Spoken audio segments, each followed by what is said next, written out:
주시고 주님 친히 말씀하여 주시옵소서. 주님의 말씀을 기대합니다.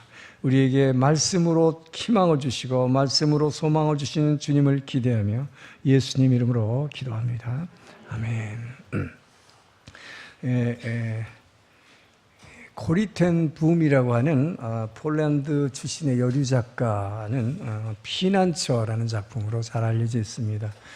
그 내용은 2차 대전 당시에 히틀러의 유대인 학살로부터 유대인들을 구출하기 위해서 자기 집안에 작은 피난처를 만들어 놓고 보호해 줬다가 발각이 되는 바람에 자기 자신이 유대인이 아니지만 유대인 강제 수용소에 끌려가서 그 안에 죽지 않고 살아남은 이야기를, 그 은혜의 이야기를 기록한 책이 피난처라는 책이죠.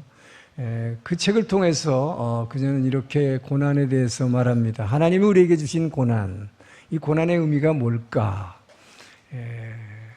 고난은 마치 중국산 양탄자 같다, 카페트 같다. 카페트 겉으로 참 아름답죠.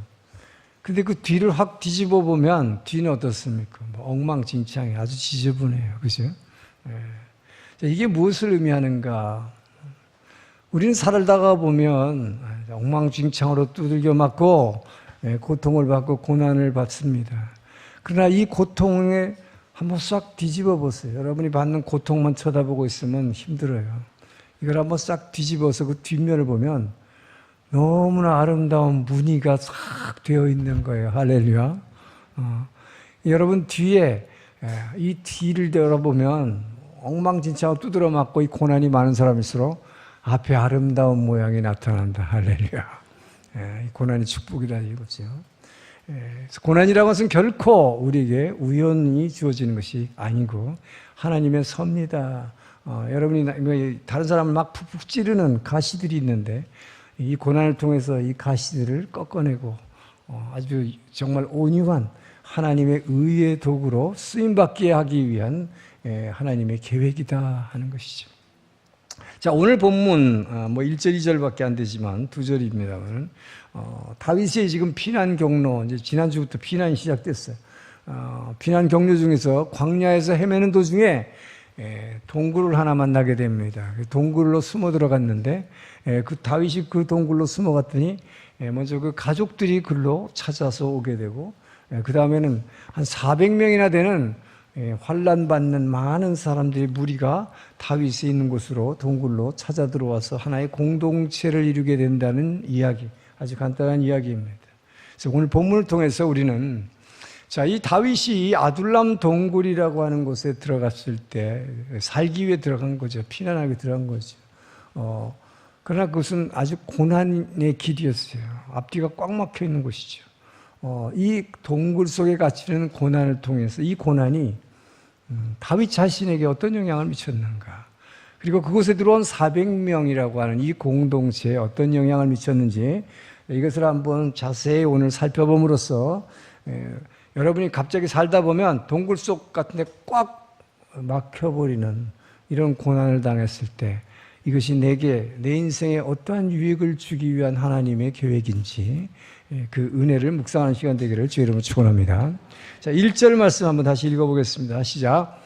그러므로 다윗이 그곳을 떠나 아둘람 굴로 도망하매 그의 형제와 아버지의 온지 가족이 들어왔다는 얘기죠. 동굴 생활, 이 동굴 생활은 이 다윗을 갖다가 하나님의 마음에 합한 자라고 성경이 얘기했는데 다윗을 하나님의 마음에 합한 자로 거듭나게 하는 역할을 했습니다. 이 동굴의 고난이.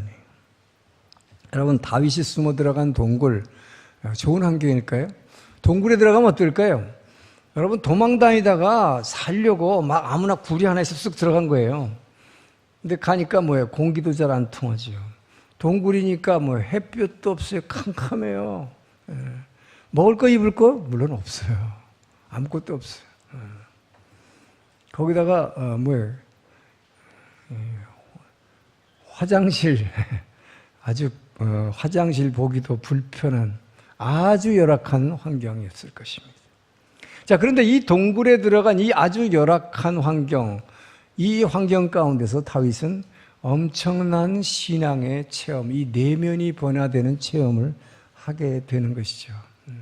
자, 이 아둘람 동굴에 들어가서 다윗이 체험했던 자신의 그 신앙 체험, 이것을 고백한, 이것을 노래했던 시가 시편 142편입니다.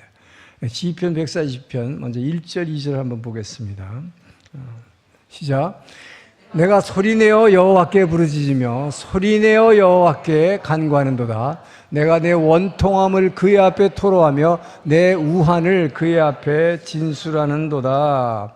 자, 다윗은 아둘람 동굴 속에 들어가가지고 나를 왜 이렇게 캄캄한 어두운 데다가 집어넣었어? 이제 갈 데도 없네. 아무것도 할 것도 없고 의지할 것도 없네. 불평하지 않았어요. 자기 신세를 한탄하지 않았어요. 왜 내가 이렇게 꽉 이런 데 갇혔을까? 또 그렇다고 해서 사울이 나를 계속 죽이려고 그러기 때문에 내가 이런 동굴에 숨어들었지만 이 사울 왕에게 내가 어떻게 하면 복수를 갚을까? 복수의 칼을 갈지도 않았어요. 뭘 했다고 되어 있습니까? 다윗은 이 동굴에 들어가서 소리내어 하나님께 부르짖고 소리내어 하나님께 간구했다. 그는 하나님이 성경에 하라는 대로 한 거예요. 예레미야 33장 3절에 뭐라고 했습니까? 너는 나를 부르라 그리하면 내가 응답하겠고. 그러니까 너희가 꽉 막힌 동굴에 갇혔으면 어딜 쳐다보겠냐. 나를 부르라 그러면 내가 네게 응답하겠고, 오히려 네가 이 캄캄한 어둠 가운데 있기 때문에 내가 지금까지 보지도 못했고 알지도 못한 크고 비밀한 것을 내게 보이리라. 할렐루야. 약속대로 한 거예요. 하나님의 말씀대로 순종한 거예요. 자, 여러분, 여러분에게 살다 보면 아무 소망도 없고 앞이 콱 막혀, 막막해. 이제 앞으로 어떻게 해야 될지 막막해. 길이 꽉 막혔어. 동굴이에요. 어디로 갈 데도 없어. 자, 이렇게 꽉 막혔을 때 여러분이 할 수 있는 게 뭐가 있을까요? 아무것도, 주위를 둘러봐도 캄캄한 것뿐. 보이는 것도 없어. 의지할 곳이라는 건 아무것도 없어. 여기서 할 거 있는 것은 하나님께 부르짖는 것밖에 없어. 그러니까 다윗은 그렇게 할 수밖에 없는 환경에 하나님이 집어넣고, 그랬을 때 하나님의 말씀대로 너는 내게 부르짖으라. 부르짖은 거지. 자, 기도밖에 없다는 거죠. 동굴 속에 들어가니까 진짜 아무것도 할 게 없었어요. 그런데다가 시시각각으로 지금 뭐하면 위협을 느끼고 있습니다. 사울의 군사들은 계속 광야를 지금 뒤지면서 뭐라고 있어요? 다윗을 찾고 있어요. 포위망은 점점 좁아오는 것을 느낍니다. 얼마나 불안할까요? 지금 이 안에 갇혀 있다 언제 발각될지 몰라요. 죽는 것이, 꼼짝없이 죽는 것입니다. 불안하겠죠. 두렵겠죠. 그런 가운데에서도 아무도 나를 도와줄 사람이 없다. 사람은 나를 도와줄 수가 없다는 것입니다. 그동안 사람을 많이 쫓아다녀봤어요. 사무엘 선지자도 찾아봤고. 왜? 살려고. 요나단 사울 왕의 아들 제일 큰 빽이었어요. 쫓아다녀봤어요. 사실 지금 오늘 이야기 직전에 블레셋의 아기스 왕한테도 찾아갔어요. 왜? 이 땅에서 이스라엘에서 살아남을 게 없어요. 근데 거기서 도망 나왔잖아요. 그러니까 갈 데가 없는 거예요.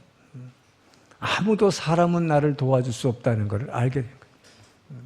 그러니까 뭘 보게 된 거예요? 하나님께 부르짖는 것밖에 없는 거예요. 이 안을 보게 된 거예요. 내 안에 있는 생명을 보게 된 거예요. 부르짖는 거예요. 나중에 사람들이 막 들어왔어요. 동굴로 400명이나. 그렇지만 이 사람도 힘없고 불쌍한 사람들이야. 다윗이 자기가 도와줘야 될 사람들이야. 이 사람을 의지할 수가 없어요. 부르짖을 수밖에 없었습니다. 하나님께 부르짖었어요. 자, 그래서 이 시편에서 나는 여호와께 부르짖으며 기도했고 여호와께 부르짖으며 간구하나이다. 저는 그래서 새벽 기도할 때 여러분이 그냥 조용히 기도하는 사람보다 막 부르짖으면서 기도하는 사람 보면 저는 여러분의 기도 소리를 다 들어요. 이건 누구 소리고 누구 소리 대강 알아요. 그런데요, 부르짖으면서 기도하는 소리를 들으면 목사는 안심이 됩니다. 왜 안심이 될까요? 어제 우리 이성원 원장님 통해서 배웠잖아요. 우리 안에 있는 이 반생명이 뭐예요? 여러분이 왜 행복하지 않다고요? 이 반생명 때문이다. 우리 안에 생명이 있는데 이 생명은 하늘에 있는 모든 기업과 축복을 받아낼 수 있는 이 통로인 생명이 이 안에 있는데 이것을 막고 있는 게 있어가지고 이게 불행하다는 거죠. 행복하지 않다는 거죠. 이 막고 있는 게 뭐예요? 이것이 아픔, 상처. 자, 그 이 아픔과 상처의 본질에 대해서 제가 오늘 강의 다시 하려고 그런 거 아니지만 안 온 분들을 위해서 정리해 드리는 거예요. 이 아픔과 상처라는 생명을 가로막는 거, 이 세 가지가 있다고 그랬어요. 첫째는 뭐예요? 나는 아무것도 할 수 없는 존재라는 거. 두 번째, 나는 죄로 인해서 굉장히 부끄러운 수치스러운 존재라는 거. 세 번째, 나는 아무에게도 다 버림받았다라고 하는 이 세 가지가 인간의 모든 상처의 근본이에요. 핵심 컨텐츠라고 얘기했어요. 네. 자, 그래서 그런데 이것을 이 세 가지를 다 한꺼번에 지시고 십자가에 죽으시고 부활하신 예수님이에요. 그래서 우리는 그 생명이 안에 있어요. 꽉 막혔어요. 캄캄해. 아무것도 볼 수 없어. 사람도 의지할 수 없어. 어디로 들어가? 이 안에 있는 곳으로 들어갈 수밖에 없어요. 부르짖는 거예요. 할렐루야. 예. 이렇게 부르짖으면 뭐야? 아까 시편 1편 2절 2절에서 뭐라고 했어요? 내가 소리내어 부르짖으며 여호와 소리내어 간구하는도다. 그렇게 되면 최소한 전 여러분이 이 동굴 속에서 캄캄할 때 소리내서 부르짖으면 여러분의 기도가 뭐 부르짖으면서 뭐 방언으로 기도하든 그냥 말로 기도하든 뭐라고 막 소원을 얘기할 거 아니에요. 여러분의 그 기도가 응답되든 안 것에 관계없어요. 응답이 안 돼도 제가 목사가 안심이 되는 이유가 뭘까? 제가 그때 여러분이 막 소리 부르짖으면서 기도할 때 막 행복하게 생각돼요. 막 저 사람은 살겠구나. 그런 생각이 드는 거예요. 왜 그럴까요? 지금 오늘 본문에서 다윗이 고백하잖아요. 하나님께 소리내 부르짖고 간구하니까 뭘 간구해요? 최소한 나의 원통함을 토해내는 거예요. 이 안에 있는 반생명, 이 아픔을 확 토해내는 거예요. 여러분 소리내고 부르짖을 때에 특별히 방언으로 기도하면 다 터져나가요. 할렐루야. 왜요? 성령이 안에서 일하기 시작하니까 이 안에 있던 그 생명을 가로막고 있는 이 모든 아픔과 상처들이 다 토해내죠. 내 원통함을 그 앞에 토해내며 내 우환을 그 앞에 진술하는도다. 방언으로 여러분 기도하면 뭔지 모르지만 내 안에 있는 이 모든 원통함과 눌림과 이 아픔과 상처가 다 튀어나간다. 할렐루야. 그러니까 여러분이 기도가 응답되든 안 되든 그건 상관없다니까. 여러분이 그렇게 기도하면서 뭘 원하는지 난 알지 몰라요. 어떤 사람은 하나님 나라와 의를 위해서 크게 기도하는 사람이 있고 어떤 사람은 우리 애 잘 되게 해달라고 기도하겠고 병 고쳐달라고 기도할 거고 다 달라요. 응답되든 상관없다. 여러분 부르짖어 간구하기를 주님 축원합니다. 그럼 우선 살아나요. 이 안에 있는 생명이 살아나. 그러면 뭐예요? 반생명이 쫓겨나가면 하늘에 있는 생명이, 하늘에 있는 모든 축복이, 은혜가 들어올 수 있는 통로가 확 열려버렸다. 할렐루야. 그래서 그는 살리라. 할렐루야. 그래서 저는 부르짖는 기도하는 사람, 저 사람 살겠구나. 원통한 사람, 부르짖어 기도하기를 주님 축원합니다. 자, 한나가 바로 이렇게 원통했던 사람이 애 못 낳는데 그냥 분인나라는 여자가 자기를 막 쑤셔대 하나님 앞에서 부르짖었어요. 부르짖어서 기도하니까 뭐예요? 이 원통함이, 이 반생명이 확 다 튀어나갔다. 그러고 나니까 뭐예요? 진짜 생명이 살아나서 일하기 시작하니까 이 하늘에 있는 에너지가 막 들어오니까 뭐예요? 그러면서 하나님을 만났어요. 기도 제목도 들어줬어. 위대한 사무엘을 얻게 되는 것입니다. 할렐루야. 부르짖어 기도하기를 축원합니다. 자, 그래서 여러분 부르짖어서 기도하는데 하나님께서 여러분 이 다윗에게 부르짖어서 기도할 때 딱 하나만 응답해 줬어요. 이 동굴 안에서. 뭐 응답해 줬을까? 아까 이제 뭐예요? 1절에서 뭐라고 그랬어요? 기도하고 났더니 누가 왔다고? 아버지와 가족들이 찾아왔잖아요. 다윗이 가장 걱정했던 것은 동굴 속에서 물론 자기도 두려웠겠지만 아버지와 가족이었어요. 왜?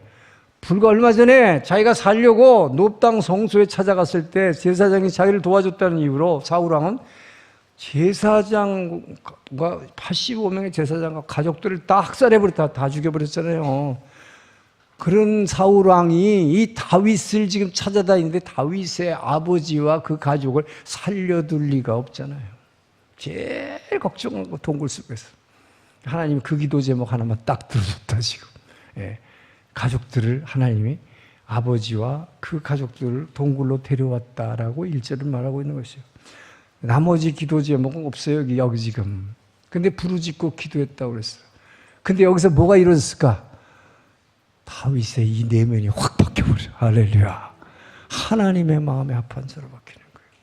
여러분 부르짖는 기도를 하면 여러분의 이 안에 있는 내 생명을 가로막는 이 반생명, 이 상처, 아픔들이 확 뛰쳐나가면 그때부터 통로가 열리는 거예요. 하늘에 있는 모든 생명의 축복을 다 그 에너지를 다 받아낼 수 있다. 할렐루야. 네, 여러분 그렇게 되게 축원합니다. 네. 그래서 여러분이 그렇게 부르짖어서 기도하면 진짜를 받아낼 수 있는 이 통로가 확 열려버린대요. 제가 옛날에 여러분께 뭐 한번 얘기 드렸지만 새벽 기도를 시작하고 나서 이 기도의 능력을 체험하려고 막 무지했었는데 7년 걸렸다고 그랬어요. 근데 7년 동안 저는 매년 휴가를 받으면 여름 휴가 더울 때 겨울에 또 이 뭐야 구정 휴가라든지 아니면 뭐 연말 휴가라도 며칠이라도 얻으면 저는 꼭 최소한 사흘 금식해서 금식 기도원을 계속 갔다고 그랬어요. 7년 동안. 하여튼 열심히 쫓아다녔던 것 같아요. 근데 그때 구했던 게 그냥 은사를 구했어요. 은사. 저도 좀 병 고치는 은사 그냥 확 이렇게 뭐 거품 물고 다 나오고 싹 다 낫고 저는 말씀은 잘 전했지만 저에게도 좀 그런 은사를 주세요. 그랬는데요. 제가 하늘산 기도원을 자주 갔는데 한 번은 거기 어떤 강사께서 부흥사가 왔는데 여러분 기도원에 가면요 이 앞에 헌금 봉투가 이만큼 쌓여 있습니다. 이게 얼마나 한국 사람들이 기복 신앙인 걸 알 수 있어요. 봉투에다가 헌금 뭐 액수는 많지도 않아 조금씩 대놓지만 가게다가 뭐 기도 제목 막 써놨어요. 그런데요 여기다 이렇게 써놨는데 강사가 나와서 이거를 다 볼 시간이 없죠. 보지도 않았어요. 근데 이분이 이거를 한 장씩 이렇게 보지도 않고 이렇게 하면서 그 가정의 모든 우환의 내용을 그대로 다 얘기를 해버려요. 이걸 이렇게 하면서 거기다 써놓은 것만 있는 거예요. 김아무개 장로님이 1000번째 200 중에 243번 헌금을 했습니다. 이 가정에 이 자녀가 지금 뭐예요? 학교에 지금 퇴학 맞을 지경인데 이 자녀는 다시 학교를 다니게 될 것입니다. 축복이 있을지어다. 탁 하면 어떤 사람이 일어나서 아멘 할렐루야 그래요.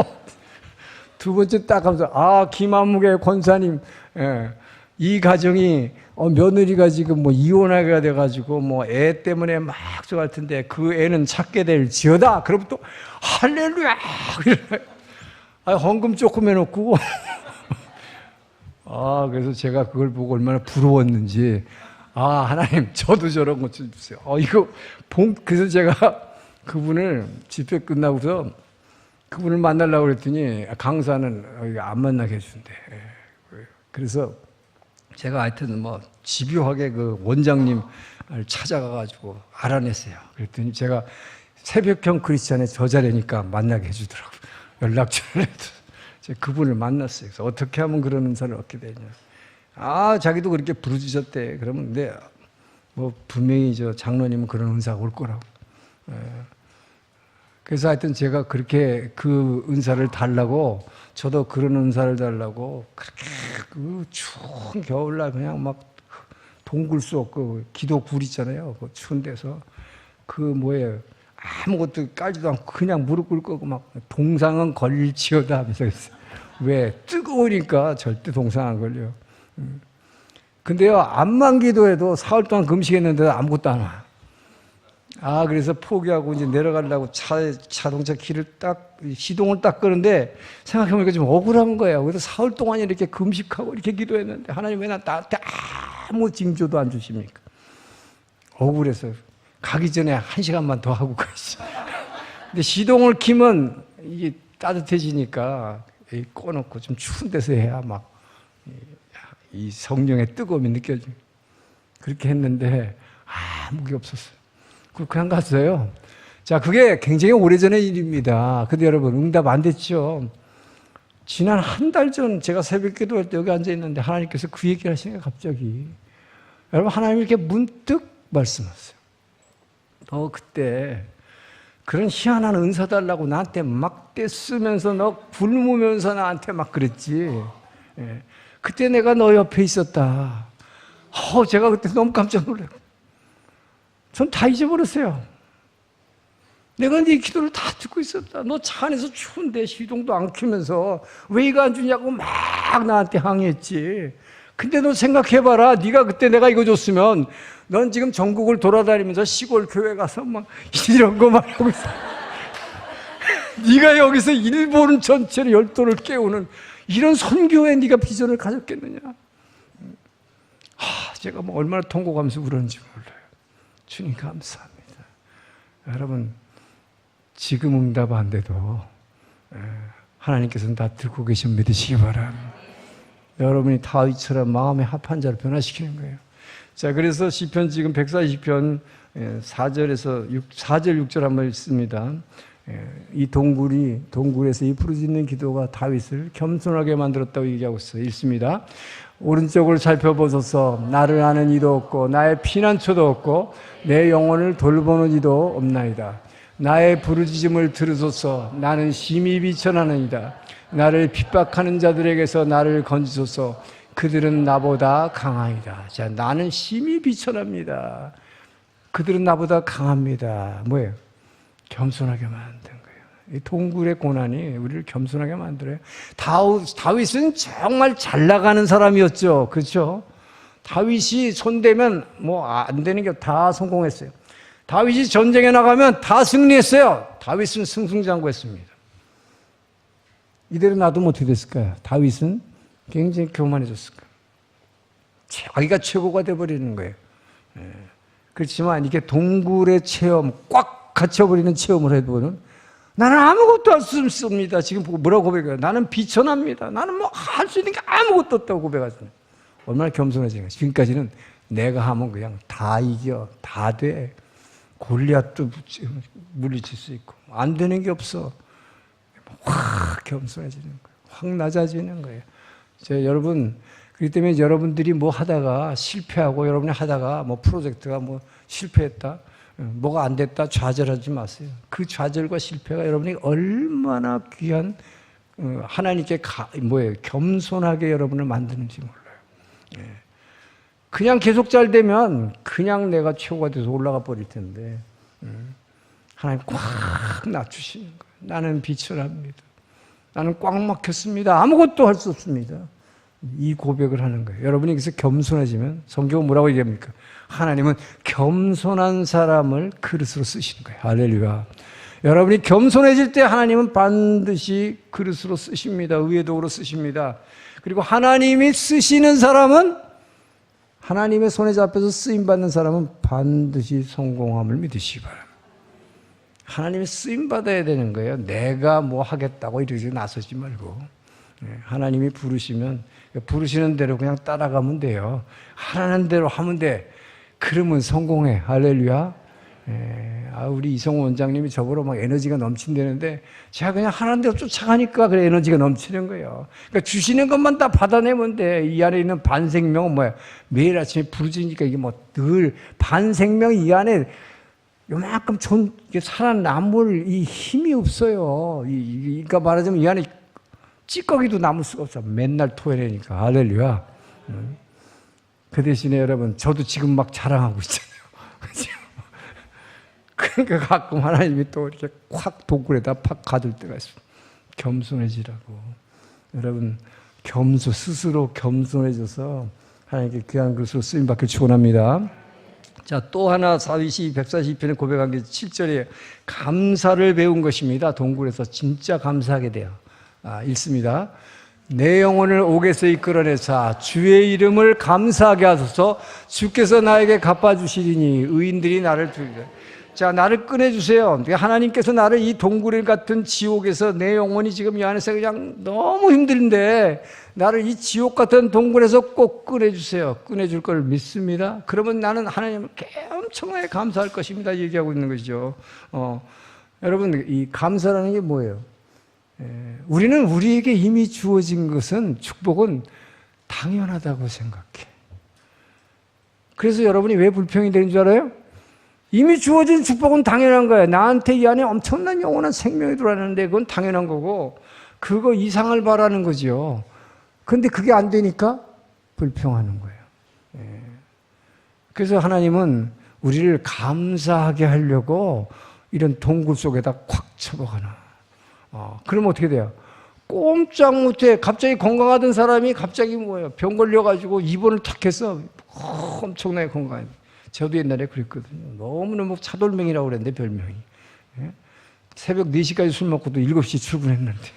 그래도 아무 끄떡 없었는데.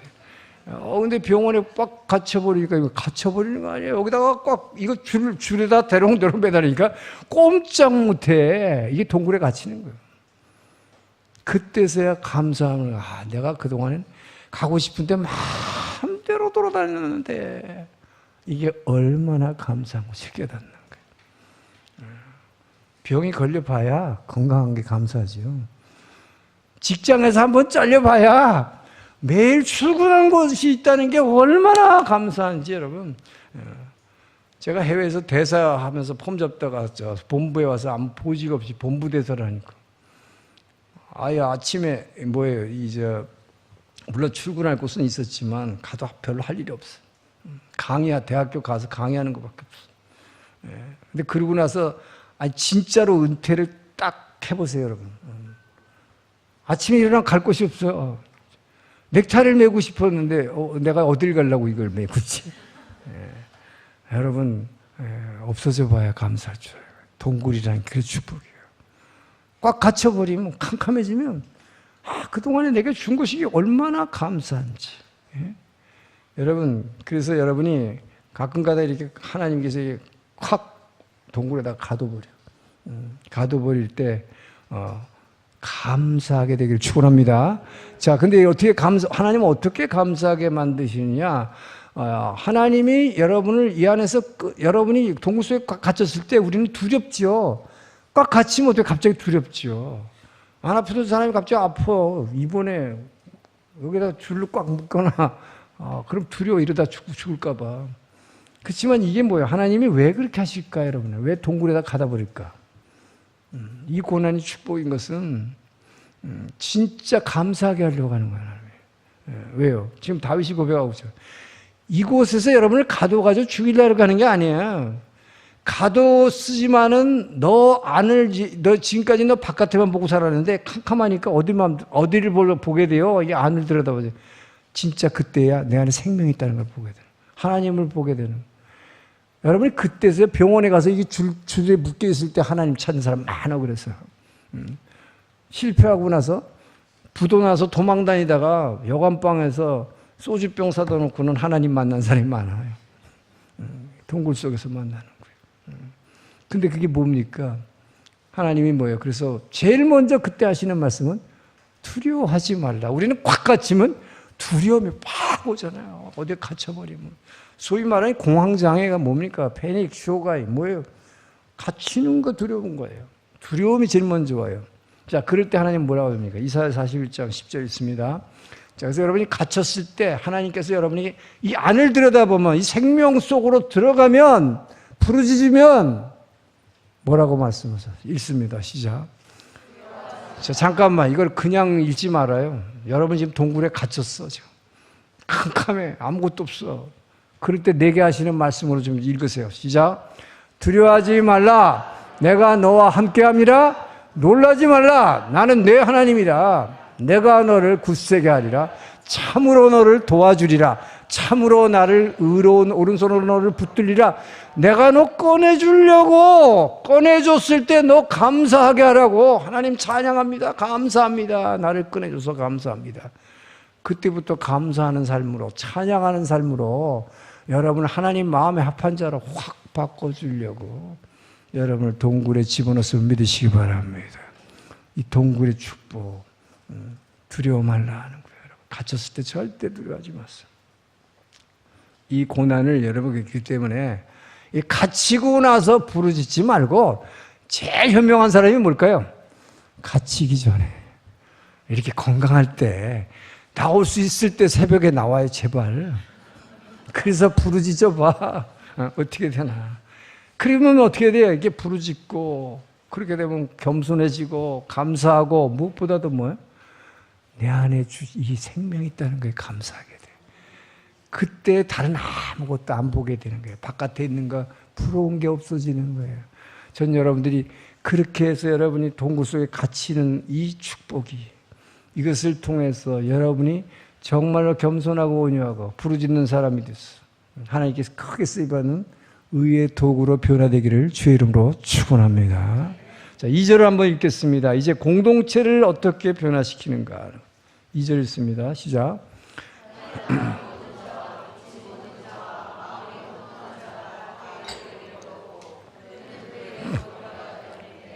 그와 함께한 자가 400명가량 되었더라. 자, 다윗이 동굴 속에 숨었어요.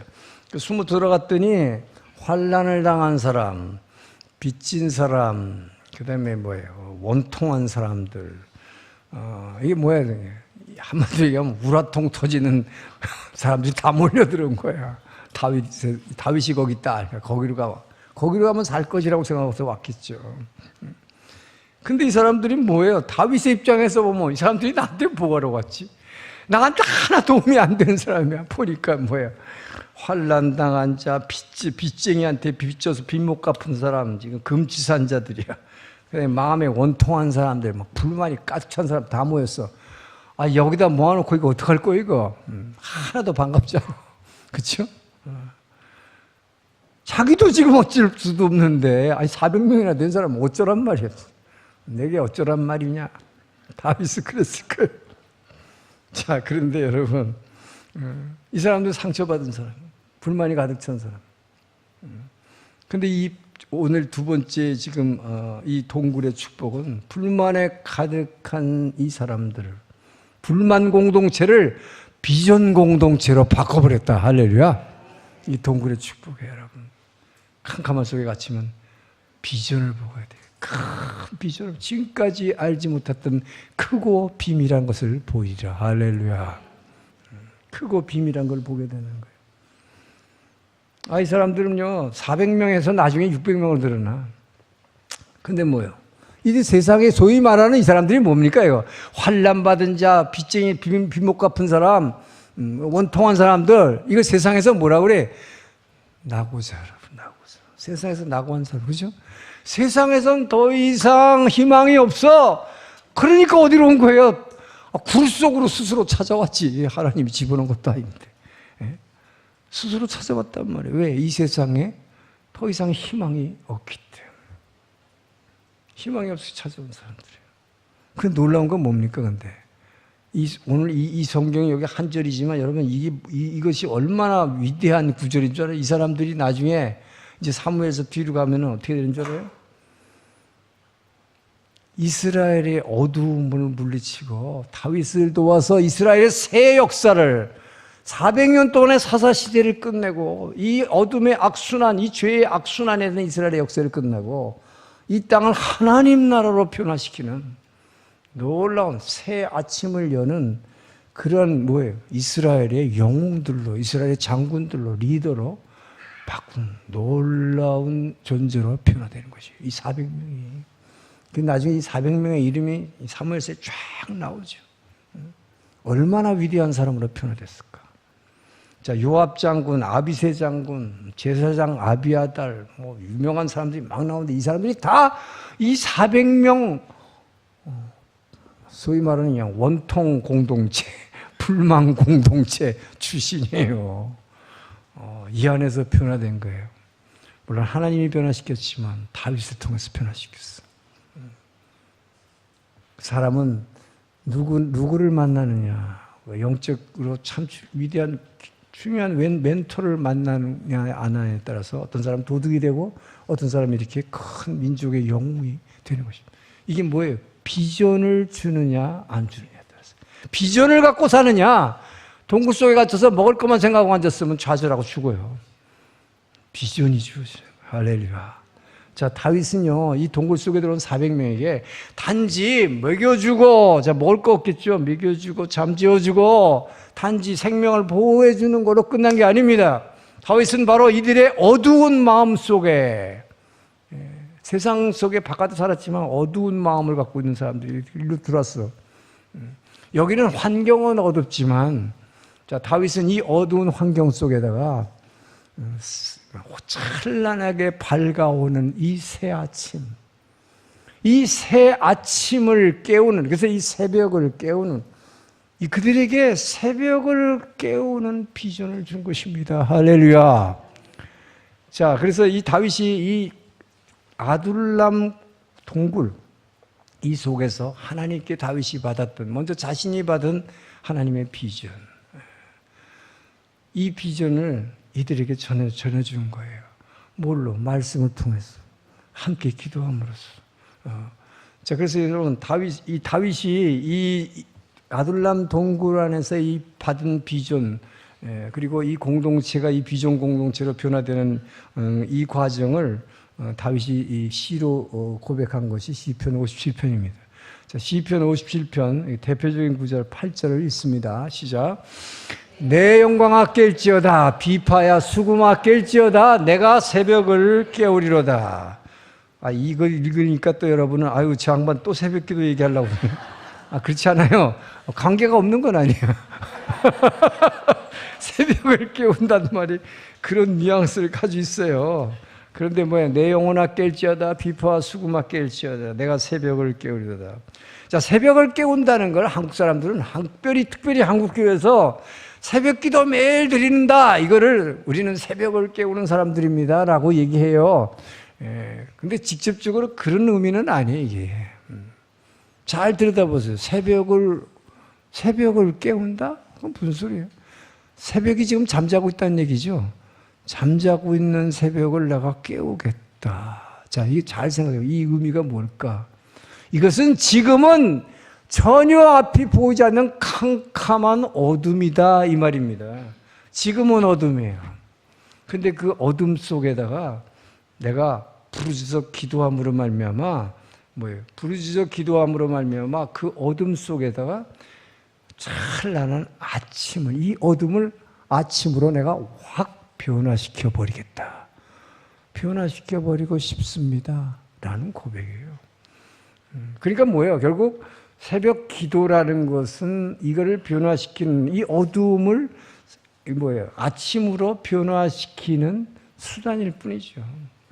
그래서 이걸 흔히 그냥 새벽을 깨운다는 게 새벽 기도한다는 의미인데 그런 게 아니죠. 원래 뜻은 지금은 어둠이지만 아무 희망도 보이지 않고 어디 갈 곳도 없지만 이 어둠을 내가, 이 어둠의 역사를 찬란하게 밝아오는 아침으로 바꿔버리겠습니다.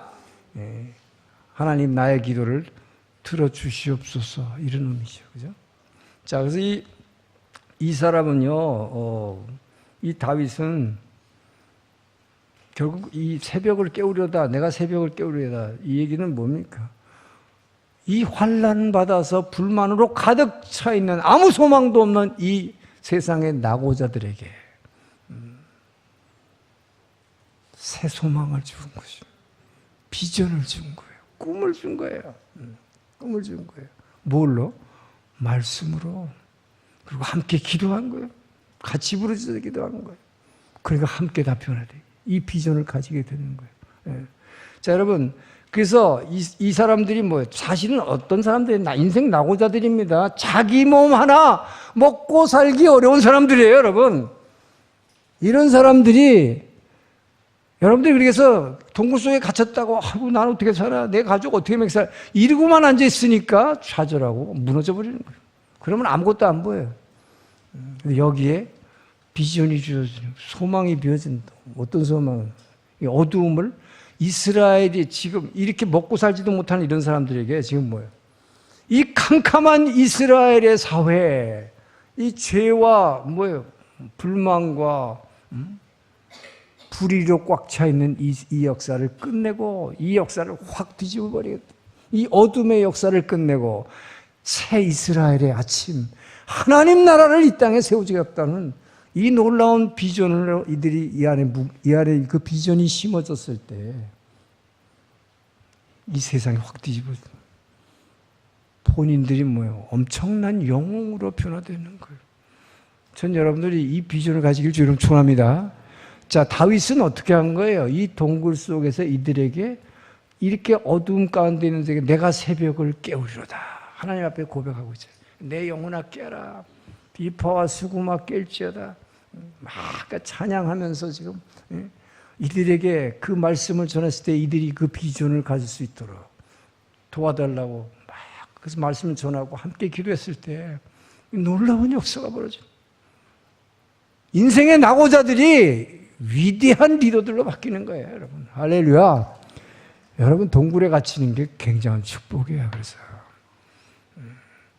여러분에게 갑자기 꼼짝달싹 못하게 갇혔을 때 하나님 감사합니다. 그래서 범사에 감사하라. 무슨 일이 일어나도 감사하라. 할렐루야. 이것이 여러분 살리는 길이기 때문에 여러분을 위대한 사람으로 변화시키는 거예요. 지금까지 살아온 건 그냥 내 한 몸, 내 가족 먹여 살리려고 살아왔다면 이제는 뭐 역사를 바꾸는 할렐루야. 여러분을 큰 그릇으로 변화시키려는 이것이 하나님의 이 동굴에다 여러분을 갖다가 확 쳐박아 버리는 위대한 역사예요. 자, 그런데 동굴이 왜 유리한가 하는 거예요.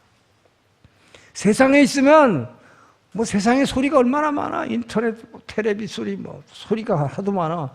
그러니까 하나님의 말씀 이렇게 해봐야 안 들려요, 여러분.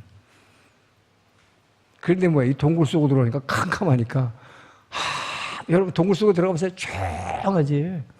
그때 하나님의 말씀을 싹 얘기하면 전부 다 그냥 쑥쑥 들어와. 아멘, 아멘. 저는 이 세상의 어둠 속에서 이 희망을 찾아서 이 동경 온누리 교회에 들어온 그 새 신자들, 새 영혼들을 하나님께서 이렇게 희망의 비전의 메시지를 통해서 변화시켜 주시면 감사합니다. 그래서 정말로 낙담하고 아무것도 보이지 않지만 캄캄한 데서 뭐예요? 기도할 수 있는 거예요. 캄캄한 데서. 여러분 기도가 잘 안 되십니까? 새벽에 여기로 오세요. 불 꺼지잖아요, 새벽에. 기도 잘 되라고. 동굴이야, 동굴. 기도가 잘 돼요. 안으로 들어가는 이 생명을 쑥쑥 들어가.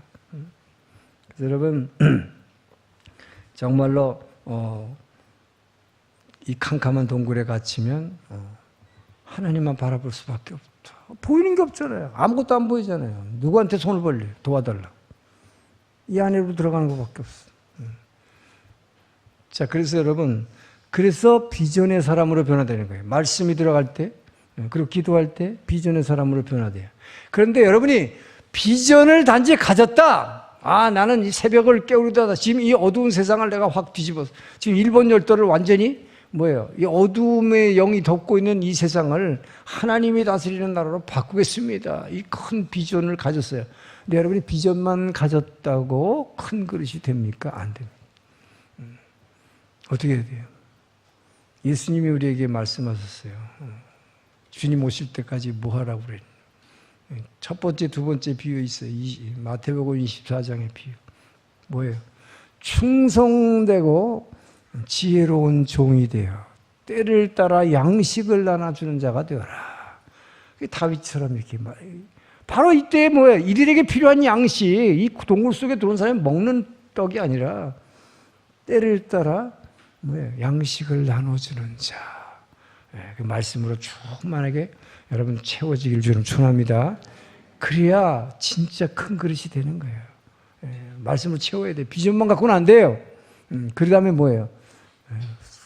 부르짖고 기도하는 거죠. 하나님의 도우심을 간구하는 거예요. 여러분 그렇게 해서 큰 그릇이 되기를 주의 이름으로 축원합니다.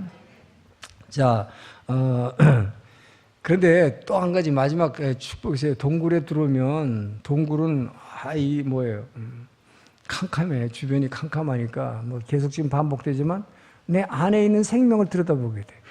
그러니까 여러분에게 아무것도 나는 할 수 없습니다라고 고백했는데 내 안을 들여다보니까 여러분에게 준 은사가 보이는 거예요. 이미 주어진 은사 아니면 내게 지금 주어지려고 하는 은사가 있어. 그걸 발견하고 그걸 쓰게 되는 거예요. 마지막 예화를 하나 들고 마치겠습니다. 20세기에 지금 20세기 오늘날 광고 시대인데 세계 최대 광고 대행 회사의 회장 그리고 최고의 그 카피라이터 작가예요. 카피라이터가 뭔지 아세요? 텔레비 나오는 한 5초짜리 광고 잠깐 나올 때 한마디, 그 한마디 하는 거예요. 이게 뭐예요? 순간의 선택이 영혼을 저어합니다. 뭐 이런 식, 예를 들어 뭐 많잖아요. 그런 거 쓰는 사람은 카피라이터라고 그래요. 요거 반짝하는 한마디 써가지고 몇 억씩 버는 거예요, 이거 다. 이 사람이 도티 월터스라고 하는 세계 최고의 카피라이터. 이분의 이야기입니다. 이분은 미국에서 이제 고등학교밖에 안 나왔어요. 고등학교 여고를 졸업하자마자 여자분 여고를 졸업하자마자 가난해서 그냥 뭐 집안에서 결혼하라고 그래서 결혼했어. 먹는 거 하나라도 식구 줄이려고 시켜 시집을 결혼했는데 남편이 세탁소를 운영했는데 불경기가 돼가지고 세탁소가 문을 닫았어요. 근데 은행에서 5,000불의 융자를 했는데 당시 5,000불이면 지금 한 5만 불쯤 되겠죠. 융자를 했는데 이걸 갚을 길이 없는 거예요, 5,000불을. 그래서 이제 이 도티라는 여인이 취직을 하려고 신문에 계속 광고를 했어요. 근데 신문에 광고 구절이 뭐예요? 자, 23세 여성, 기혼, 그래놓고 뭐예요? 특별한 기술이나 자격증명서 없음. 자, 그러면서 취직 활동을 뭐 1년 동안 열심히 했는데 아무 데서도 채용 안 해주는 거예요. 절망했어요. 그래서 막 가슴을 막 두드렸어요. 내가 학교 다닐 때 무슨 기술이라도 하나 배워놨을 거. 그 기술이라도 있으면 내가 자격증 하나만 있어도 먹고 살 텐데 하면서 막 가슴을 쳤어요. 근데 가슴을 치는데 가슴 속에서 뭔가가 팍 떠오르는 생각이 하나 있었어요. 성경 시간에 배운 엘리사의 이야기. 엘리사의 빈 기름병 이야기 아십니까? 바로 자기처럼 엘리사의 한 제자가 갑자기 죽었어요. 근데 그 아내가 남편이 죽은 바람에 빚이 있었는데 이 빚을 갚을 길이 없어 두 아들을 노예로 팔아버려야 돼. 너무 안타까운 심정에 이 아내가 그 자기 죽은 남편의 선생님이었던 예언자 엘리사를 찾아가서 도와달라고 그랬어요. 그랬더니 너한테 있는 넌 전 재산이 뭐냐? 그랬더니 우리 집안을 다 뒤져보니까 기름 한 병이 있습니다. 그래? 그러면 이웃에 가서 빈 기름병 있는 거 다 걷어와라. 빌려와라. 다 걷어. 문 닫아라. 그래 놓고 그 기름병 따라보라. 그러니까 기름이 꽉 다 채워졌어. 자, 이걸 팔아가지고 빚을 갚았다는 그 이야기가 성경의 말씀이 확 떠오르는 순간 탁 이 마음속으로 그러면 나에게 있는 게 뭔가? 내게 있는 전 재산이 뭐지? 나는 기술 자격증 없다고 지금 한탄했는데 문득 생각이 나는 거예요. 학교 다닐 때 국어 선생님한테 넌 참 작문을 잘해. 넌 글 쓰는 거 잘해. 그랬어. 그 말이 딱 생각났어. 자, 이미 주신 은사인데 잊어버리고 있었던 거죠. 캄캄한 동굴에 갇히니까 그걸 보게 된 거죠. 안을 들여다보게 된 거예요. 자, 그래서 밤을 새워갖고 자기 집안에 있는 신문들을 다 걷어보니까 신문이 이만큼 신문에 있는 광고마다 자기가 광고 카피라이트를 해보는 거예요. 다 고쳐. 자기가 마음에 안 들어 보니까 광고 문구가 뭐죠? 1분 빨리 가려다가 영원히 가버린다는 것 같아요.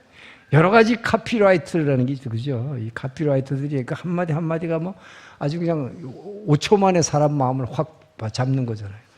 근데 이 사람이 그거를 밤새 막 다 고쳤어요. 이걸 가지고 미국의 최대의 광고회사를 찾아가서 보여줬어요. 그때 처음엔 상대도 안 하려다가 하나씩 보고 나니까 너무 참신하고 지금까지 못 보던 지금까지가 너무 다른 신선한 문구들이에요. 그래서 이 사람을 채용해가지고 5,000불 빚 갚은 게 아니라 세계 최고의 광고 대행업자 회장이 됐어요. 이런 여러분 동굴에 갇혔을 때 그냥 절망할 게 아니다. 두려워 말라. 내가 너와 함께함이라. 두려워 말라. 놀라지 말라. 내가 네 하나님이라. 이 안에 있는 생명으로 들어가시기를 주님으로 축원합니다. 비전을 갖게 되기를 주님으로 축원합니다. 다윗처럼 부르짖음으로 하나님 마음에 합한 자로 변화되기를 주의 이름으로 축원합니다. 좋으신 하나님 감사합니다. 아버지여, 우리가 어떤 인생의 가운데 고난에 부딪혔을 때, 갑작스럽게 어둠 가운데 갇혔을 때 두려워하지 말고 주여 주님의 주신 약속의 말씀을 붙들게 도와 주시옵소서. 우리에게 이미 주어진 축복, 우리에게 주실 은사를 찾아내어 아버지 하나님께 크게 쓰임받는 도구 되게 하여 주시옵소서. 감사하며 예수님 이름으로 기도합니다. 일어나서 봉헌 찬양하겠습니다.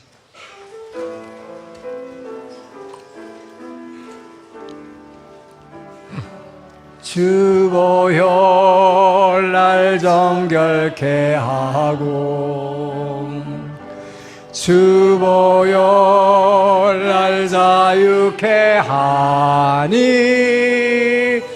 주 앞에 나 예배하느니 시간 나의 모든 것을 주께 드리네.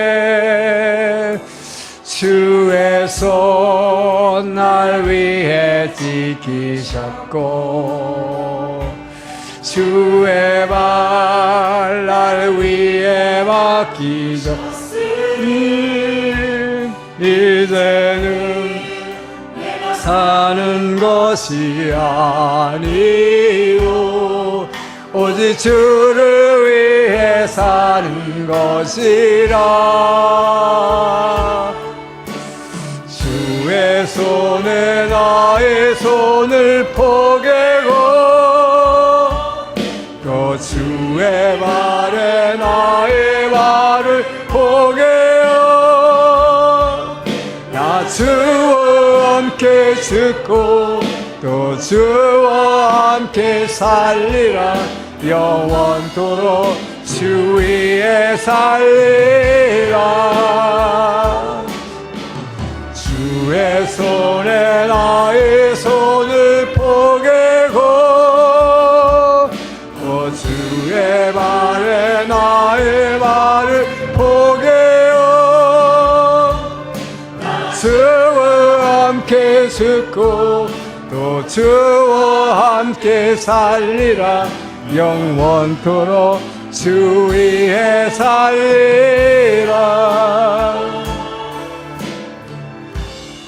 주 위에 살리라.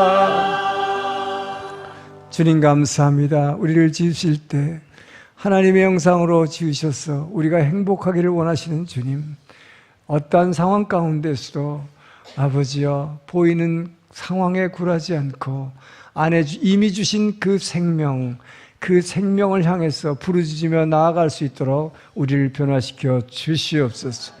주님이 이렇게 주시는 은혜에 감사하여 하나님께서 허락하신 재물을 구분하여 주의 제단에 올려드린 손길들 기억하여 주시고 비어있는 그 가정들의 창고를 채워 주시옵소서.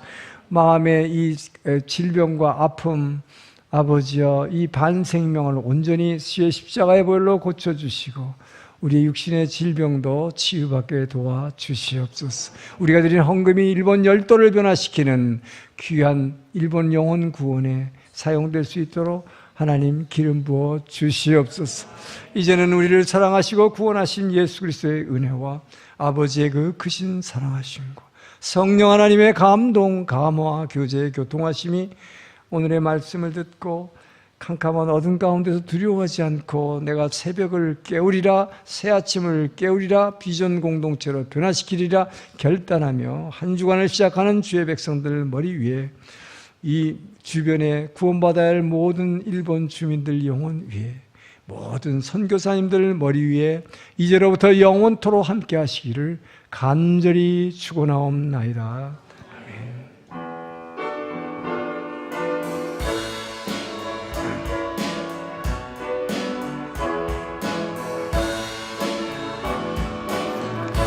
사랑의 생수 나의 참된 소망 걱정 근심 전혀 없네 사랑의 전에 갈 길은 너니 내 모든 삶의 기쁨 늘 충만하네 우리에게 하나님 나라의 비전을 주신 하나님께 감사합니다.